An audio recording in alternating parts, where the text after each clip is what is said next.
Etruria Sanatan Dhrma spread from the south of the Vindhyas towards the west of India.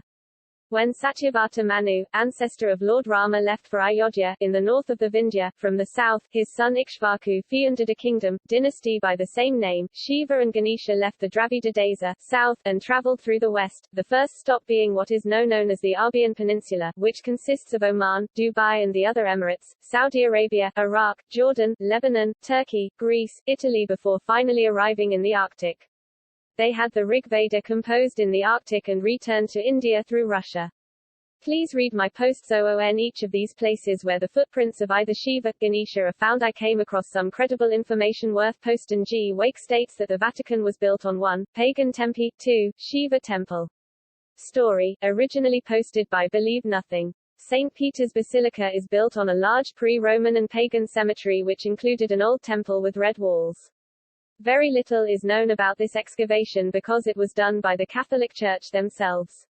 It was used to claim that Simon Peter's bones are actually buried there. Actually, pretty much all of Christendom's oldest churches are either retrofitted temples, extensions of temples, or built on the foundation of old temples. During excavations, many such meteoric stones mounted on carved pedestals are discovered in Italy. Obviously, therefore, this one was dug up from the Vatican itself. Many more must be lying buried in the Vatican's massive walls and numerous cellars. Vatican is itself the Sanskrit word, Vatika, applied to Hindu cultural religious centers as in Ashrama Vatika, or Dharma Vatika, or Ananda Vatika. Therefore, the Vatican was obviously a Hindu religious seat before its incumbent was forced to accept Christianity. The ancient Vedic custom of applying ash or sandalwood paste to the body is still retained by Christianity in the observance of Ash Wednesday. The so-called All Souls' Day is an exact translation of the Vedic observance of Sarva Pitri Amavasya, the day fixed by tradition for the worship of all deceased ancestors. Another Christian tradition derived from Vedic origins is that of having and ringing bells in the churches, especially before or during worship. In Vedic temples it is often seen where bells are rung during worship and when pilgrims enter the temple, announcing their entrance. Christian churches also ring bells to announce the beginning of worship. The word bell comes from the Sanskrit bal, which means strength. This is in reference to the idea that ringing a bell adds force to the voice of prayer in invoking divinity.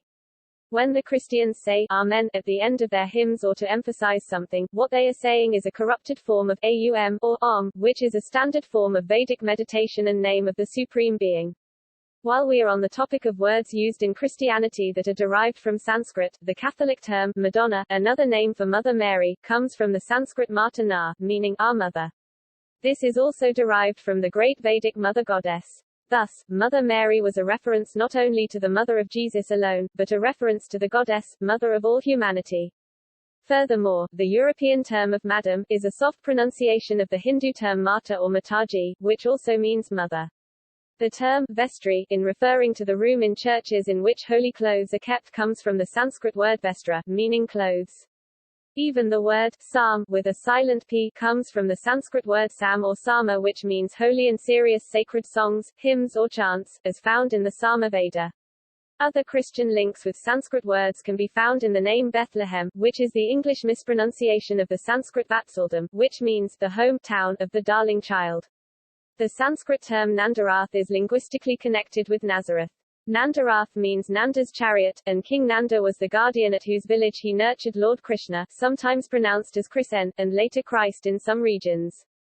The Christian term, Satan, and the Islamic term, Shaitan, both are derived from the Sanskrit term Sat-na, which means non-truth, falsehood, or fraudulence. The Christians who explain the term devil as a fallen angel should realize that the word is derived from the Sanskrit terminology which signifies a fallen deva. More research proof is needed.